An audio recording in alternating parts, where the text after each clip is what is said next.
It's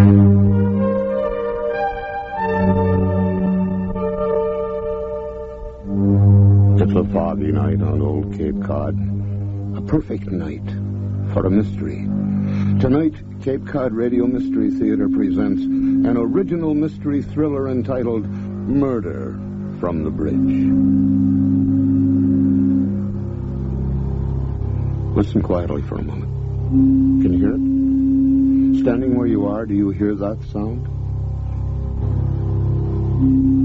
The endlessly repeating sound of the foghorn, of course, but every once in a while, there is something else.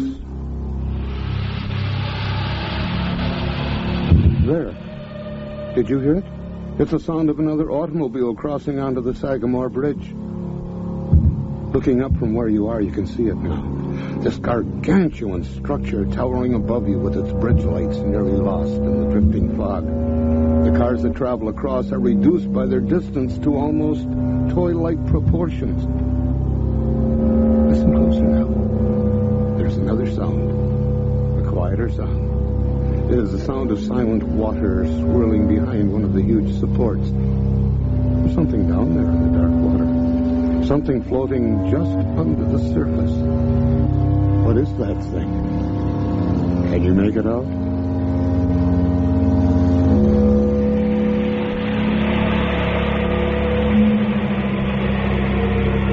Architecturally speaking, they are without question the most striking feature that one encounters when first visiting the Cape. Certainly, if you travel by car, they are an almost unavoidable encounter. I'm speaking, of course, of the two bridges, the twin spans of gleaming silver girders that stretch from one side of the Cape Cod Canal to the other. As bridges go, they're not the longest nor the tallest, although their height seems accentuated by the generally low-level surroundings of the topography. Constructed 7 miles apart along the canal, they are the only connecting link to the mainland and serve the purpose of anchoring the Cape to the continent in the same way that a pennant is tied to a flagpole. Residents of the Cape who commute to Boston and so travel across them daily are apt to drive over them with hardly a second glance downward to see if any large ships are passing through. For tourists, they stand as gateways to vacation land. To travel across them is to know for certain that you have finally reached Cape Cod. For the suicidally depressed, however, they've been like sirens, calling, beckoning, daring the desperate to take the final step and plunge from their heights. My name is Alexander Schofield. As a physician who has practiced for many years on the Cape, I've been aware of how powerfully these bridges could act upon the minds of those whose thoughts had turned to suicide. I knew the numbers, more than 50 recorded deaths and nearly 100 more who had threatened or made unsuccessful attempts. I had listened personally to the testimony of some of those who had come close to the brink, hearing them describe how the bridges had become like magnets, drawing them closer, pulling them in. It was as if, in contemplating a death by leaping, these bridges had somehow become personified, imbued with a sinister mind and an evil will that held sway over their own. I count myself among those who lobbied hard for the new railings that made suicide from these bridges almost an impossibility. They were put up finally in 1982, destined to save lives, but too late to save those who had gone before. Even with the addition of these safety railings, the Sagamore Bridge and the Bourne Bridge still retain a highly dramatic presence. In all the times I've driven across them, they never fail to provoke a shiver of fear as I contemplate how far up I am and how far down it would be if somehow my car were to plunge over the abyss. Then I think of what happened to the old man, and my blood turns cold with dread. The incident I'm referring to was something I learned about while having dinner at the Dock Street Chowder House. I was in the company of Captain Waverly Underhill, the retired police captain, who at this moment was participating in a little exercise that had become something of a ritual whenever we had dinners together. In its original concept, these were supposed to be lessons in the art of criminal detection, something I had dreamed up. You see, it seemed to me, since he was obviously so good at it, that it must be possible for him to elucidate his methods clearly enough that someone else, namely me, could understand them and even put them to use. Typically, at first, he resisted the idea, and finally he relented when I made him feel guilty for not even trying. I expected some sort of informal lectures on criminality, interspersed with anecdotes that would draw heavily upon his own experiences. Instead, we began by playing an infuriatingly stupid child's game called 20 Questions. A man dies on board a sailboat in the waters off Cape Cod. How does he die? What? You mean that's all you're going to give me? I repeat, a man dies on board a sailboat in the waters off Cape Cod. How does he die? Well, then, was he drowned? No. Or did the boom hit him in the head and knock him overboard? No. So he didn't die in the water, he died on the boat. That's what I said. Well, I realize that, but I was just probing a little. Now then, we know he died on the boat. So, did the boat catch on fire? No, it did not. Was his death by natural causes? No. Was it accidental? No. So, it was foul play. He was murdered. Yes. Aha. Now we're getting somewhere.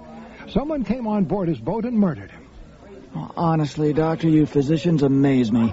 You're so accustomed to rattling off rapid-fire questions at your patients so you can quickly make up an illness that you don't stop to consider how you're phrasing your questions. What was it I said? You asked if someone came on board his boat and murdered him.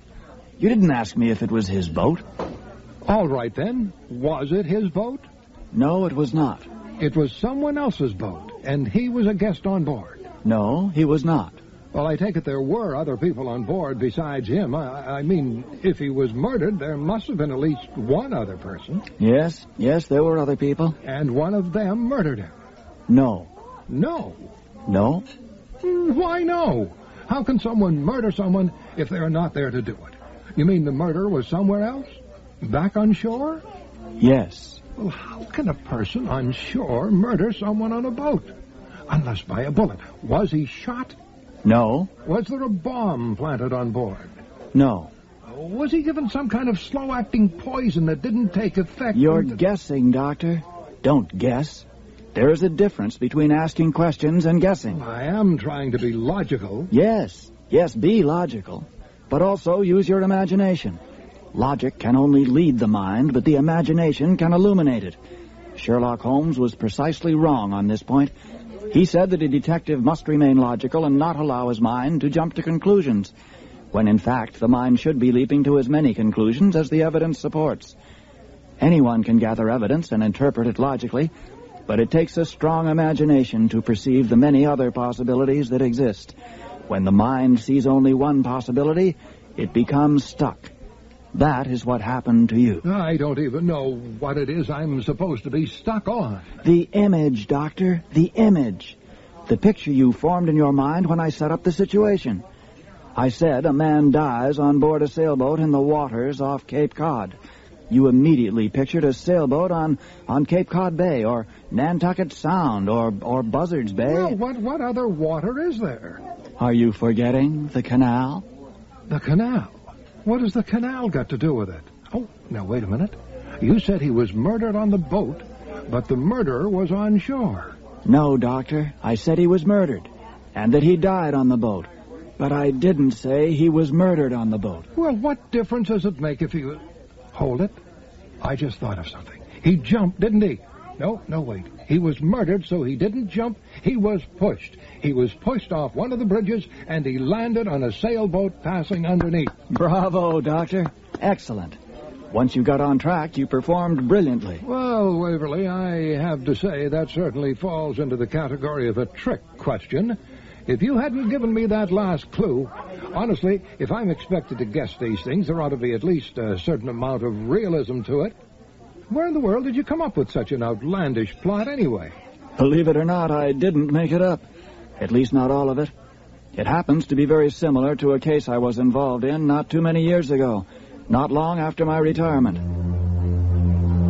It was a murder case that had been mislabeled a suicide, until I read the dead man's obituary in the newspaper and pointed out a few details to the police that caused them to quickly reopen the investigation.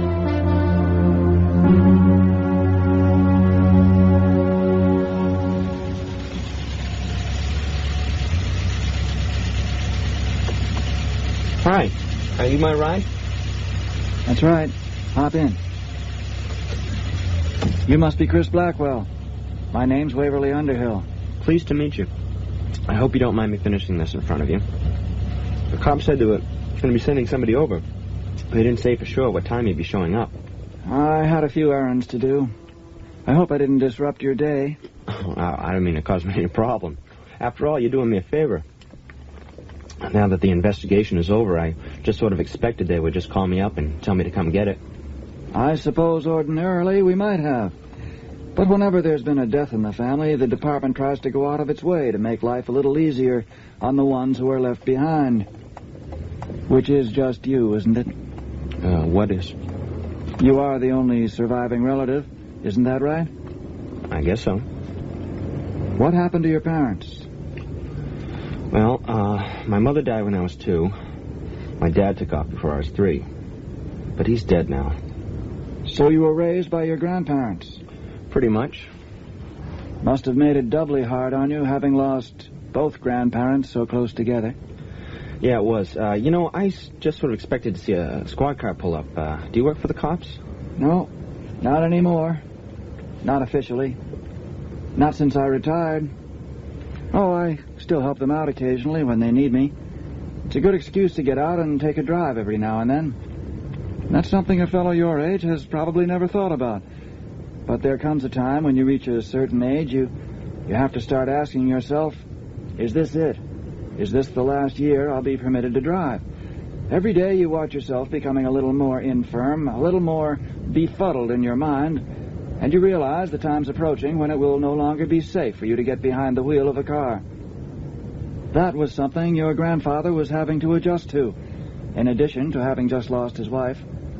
The revocation of his driver's license after that minor mishap on Old Kings Highway last spring was just one more thing that must have contributed to his suicidal frame of mind. Of course, not having a license didn't stop him from getting into the car that night, did it? No, it didn't. How tragic that was. And yet, so typical. You know, of course, that Cape Cod has a much higher than normal rate of suicide, largely due to the number of retirees living out here. Aren't we going into Hyannis? No, it's this way. Yes, I'm afraid it's not at all surprising that your grandfather chose to commit suicide. So often it happens that when a couple has been living together for so long, when one goes, the other is soon to follow. It's a devastating loss. I think until you've actually experienced it yourself, you can't really imagine what it's like. So it's not surprising that he decided to do it. What is surprising is that he decided to jump. Yeah, what kind of car is this anyways? It's a Chevy Malibu. 15 years ago, I promised myself this would be the last car I'd ever own. Now it looks like it's going to outlast me. Strange how we develop such strong attachments to our automobiles, holding on to them long after they've outlived their usefulness. We're such an odd society.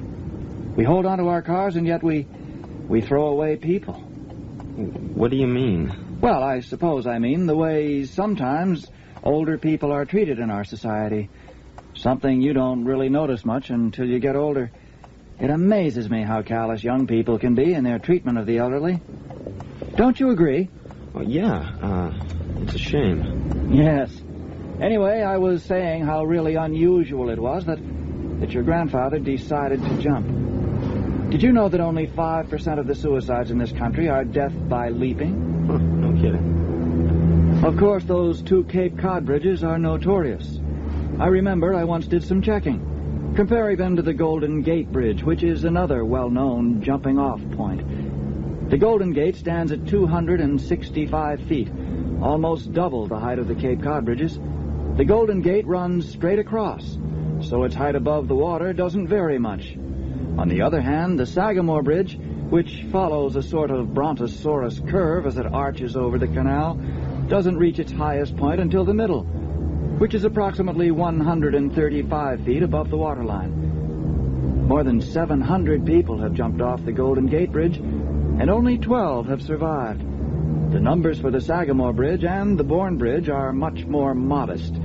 A few over 50 people have died. Something like 8 have actually survived. Of course, surviving a leap off one of the Cape Cod bridges is entirely a matter of luck. It depends on what the tides are up to.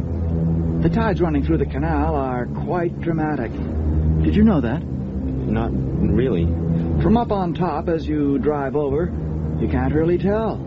It's only when you get right down next to the water that you can actually see how powerfully they run. The small boats passing through give the best indication. The ones traveling with the current are swept along, almost as if they were riding on some fast-moving conveyor belt, while the ones struggling against it seem to hang in place, barely making any headway at all. Every 6 hours, the current in the canal changes direction. It sloshes back and forth between Cape Cod Bay and Buzzards Bay, much like two big bathtubs alternately overflowing, and all that water trying to squeeze its way through a narrow trough. At its fullest, the current in the canal can actually reach speeds approaching 5 knots. Is that right? Oh, yes. Yes, and so you see whether you survive or not depends almost entirely on what the tide is doing. When the tide is turning, then the water in the canal is relatively slack, and it's much easier for a falling body to penetrate. But when it's running at its fullest, it becomes 100% deadly. Then the water is so rigid from the turbulence that it's very much like landing on concrete. Traumatic asphyxiation is what the doctors call it. The force of the impact knocks you out, and you drown. Of course, a man of your grandfather's age and frailty wouldn't have stood much of a chance regardless of what... You know, I really don't find this too interesting. Oh, I'm sorry. I ought to realize that just because I find something interesting, not everyone is going to share the same opinion. I sometimes get accused of having a morbid fascination. But then morbid fascinations are what police work is all about.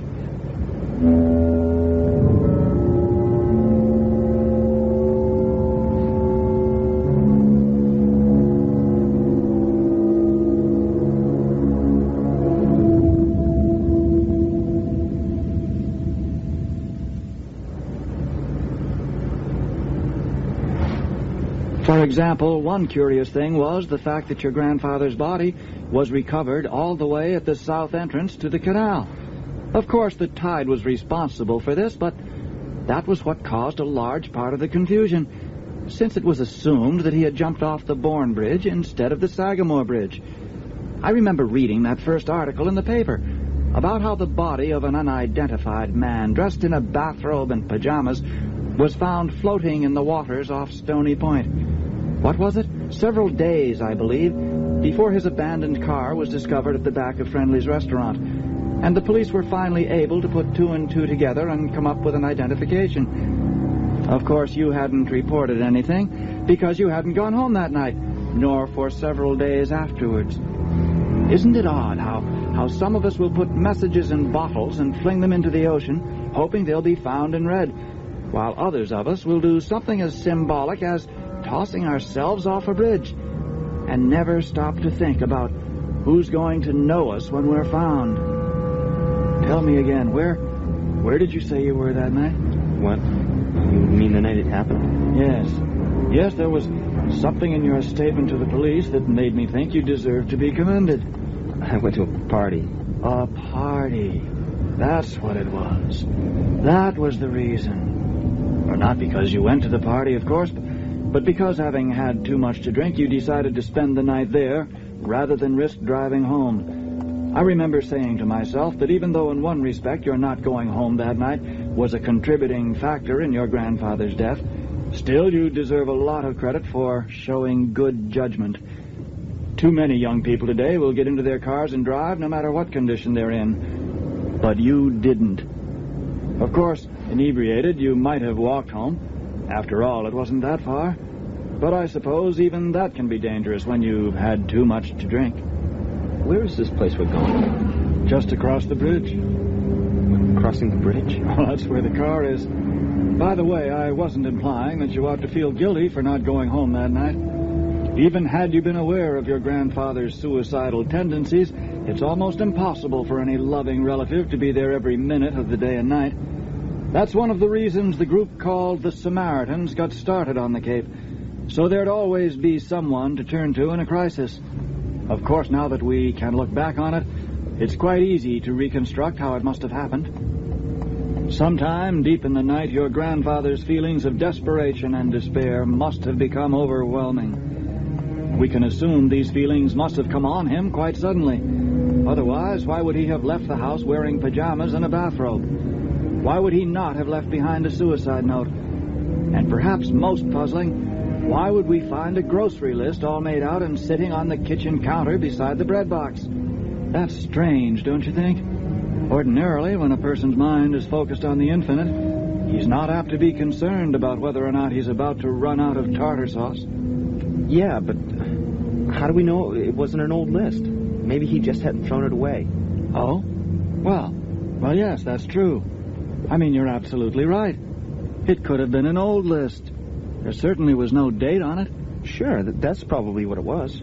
Which is why I took the trouble of looking through his cupboards and refrigerator. And I noticed that everything on the list was something he was out of, or nearly out of. So, what are you saying? Only that it confirms my early suspicion that your grandfather's final bout of depression, the one which led him to commit suicide, must have come on him quite suddenly, out of the blue.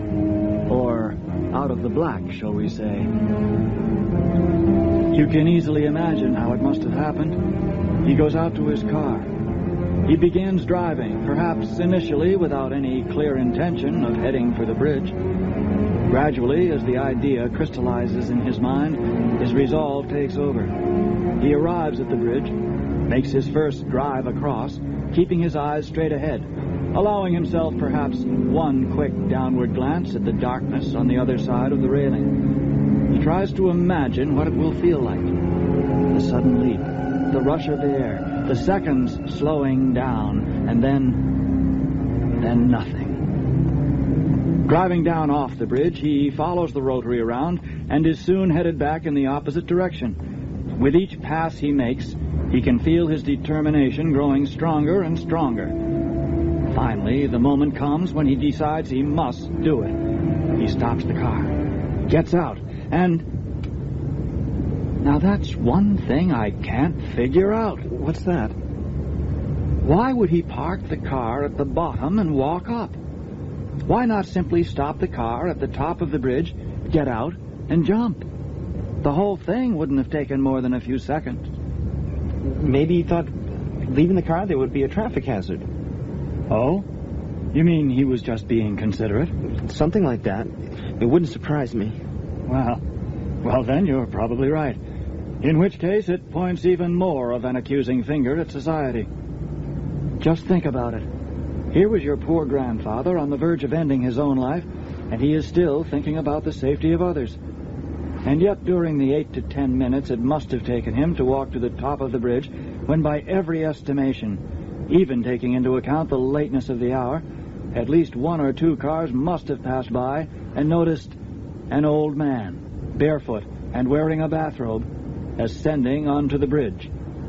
And yet, nobody stopped. No one reported it. No one even bothered to call the police. I suppose it's sort of a habit people get into, not wanting to get involved. Especially when getting involved means stepping out of your car late at night on a high bridge to confront a perfect stranger. Even so, it kind of shakes your faith in humanity. Kind of makes you feel that some people are capable of anything. Look, do we have to keep talking about this? Oh, I'm sorry. I keep forgetting myself. It's another fault of mine that I get so caught up in these things, a consequence of being retired and having too much time on my hands. What usually happens is I read about something like this in the paper, and I start mulling it over. Next thing I know, because of my background, I'm turning it into a crime. Of course, this wasn't a crime. Oh, I suppose in a way it was, but it's not like a real crime in which there are suspects and perpetrators. It was self-murder, that's what it was. And the only suspect was the victim himself. You know, I ought to get involved in some other kind of community work. Something away from police matters. Anyway, I won't keep harping on it. It's just that suicide has always been such a puzzlement to me. Even when it makes sense, it never does. Oh, well, here we are coming onto the bridge. Any boats passing through today? A few small ones. There's a tanker tied up down by the power station. What are you doing? Why are we stopping? There's something I want to show you. But you can't stop here. Not on the bridge. It's dangerous. Oh, don't worry. I've got one of these revolving red lights. I'll just put it back here on the window ledge. Switch it on. There. Now we'll be all right. Now what? Now we're getting out. What? Come on, I want to show you something. It'll just take a minute. You're going to get us killed. No, I've done this before. Come on. It'll only take a second.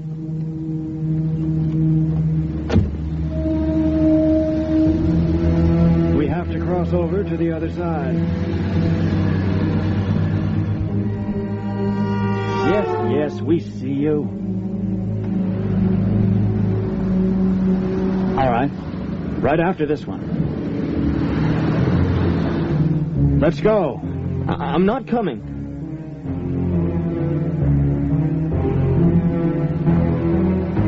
Come on over, Chris. You can make it. Right after this car. It's clear. Come on.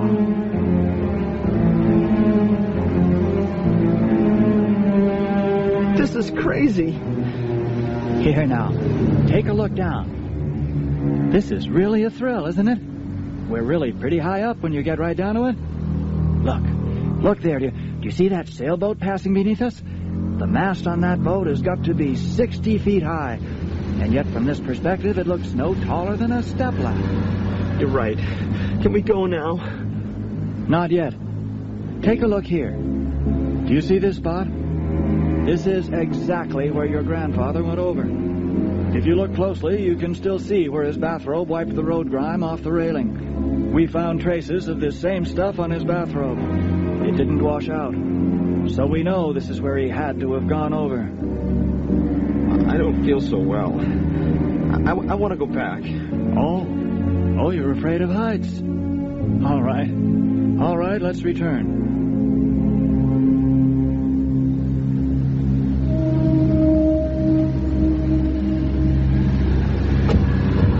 Now, why do you suppose he did that? Did what? Look, can't we just get down off this damn bridge? Why would he cross over to the other side to jump? Here's the sidewalk. On this side. Presumably, he used the sidewalk when he came up here. Why would he bother crossing to the other side? Look, how should I know? I wasn't there. No, of course you weren't. But doesn't it strike you as odd?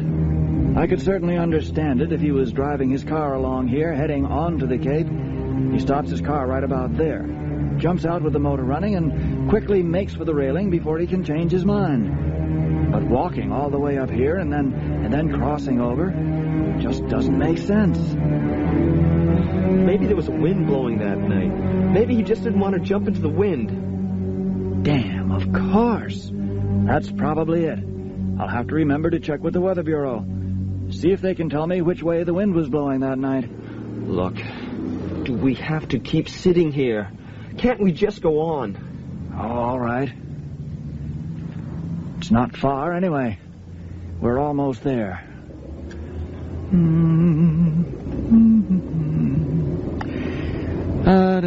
You know, Chris, I hate to keep bringing this up, but there's one thing that still puzzles me. You remember I showed you the spot where the road grime on the railing had been wiped away? You remember that? Yes. I mentioned that traces of it were found embedded in the material of his bathrobe. That stuff is really hard to wash off. You need a good, strong detergent. Anyway, what was puzzling was the fact that the stains were located across his back, just below the shoulder blades. Now, how in the world could they have gotten there? I don't know. Because when you think about it, that railing was only a couple of inches higher than his waist. Now, if he's going to go over, he could have rolled forward on his stomach. In in which case the stains should have been across his abdomen. Or he could have climbed up onto the railing, but in that case you would have expected to find the grime on his feet, or on the knees of his pajamas, or on his seat bottom. But to get it on his back like that, you'd almost have to imagine that he rested his shoulders against the railing, looking upwards, and then somehow managed to flip himself heels over head.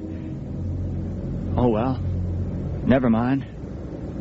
Here's your grandfather's car, parked in the same spot he left it. Yeah, well, thanks for the ride. Oh, you're very welcome. Let's see. I have the car keys for you somewhere. Where did I put them?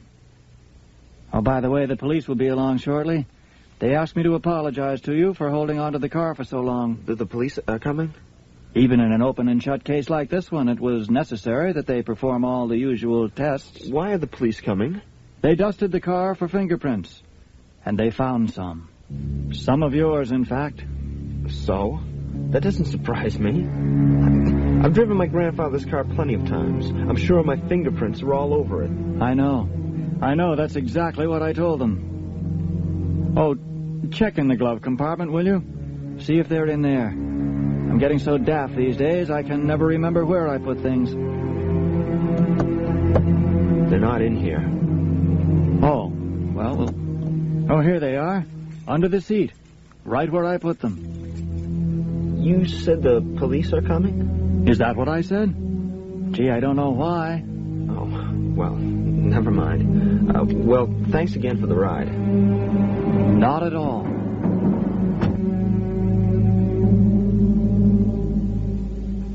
Here we go.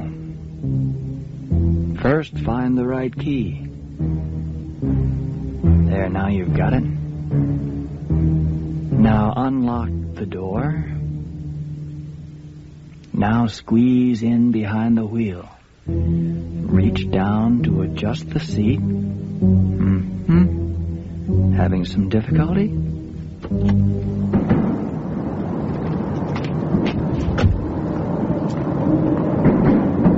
What's the problem? No problem. It's just that I have to push the seat back. And I can't find the lever. Oh, all right. I forgot to tell you. You see, we had to saw it off with a hacksaw. We found a very nice print on the thumb tab. One of yours. So what? I already told you my fingerprints are all over this car. I know, and I'm sure you thought of that. But your mistake was that you left one of them in the wrong place. The driver's seat was pushed forward, indicating that your grandfather was the last person to drive this car. Therefore, his thumbprint should have been on the handle. As yours was, the only conclusion that can be drawn is that it got there after you had murdered your grandfather and while you were setting it up to look like suicide. No, wait a minute. I'm confused. No, son. Don't try to explain. The police are on their way, and from now on, you'll want to be very careful about what you say. Your grandfather's problems may be over for good, but I'm afraid yours are just beginning.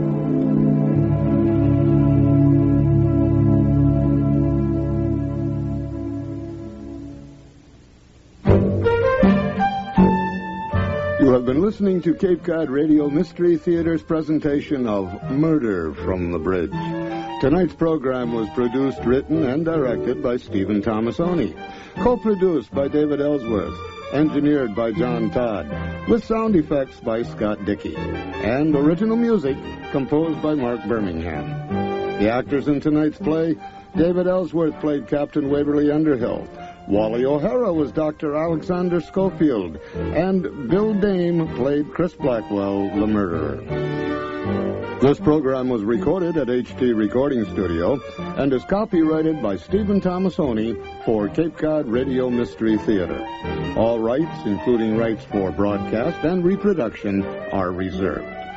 This is Floyd Platt wishing you a pleasant evening and inviting you to tune in again when the fog rolls in on another chapter of Cape Cod Radio Mystery Theater.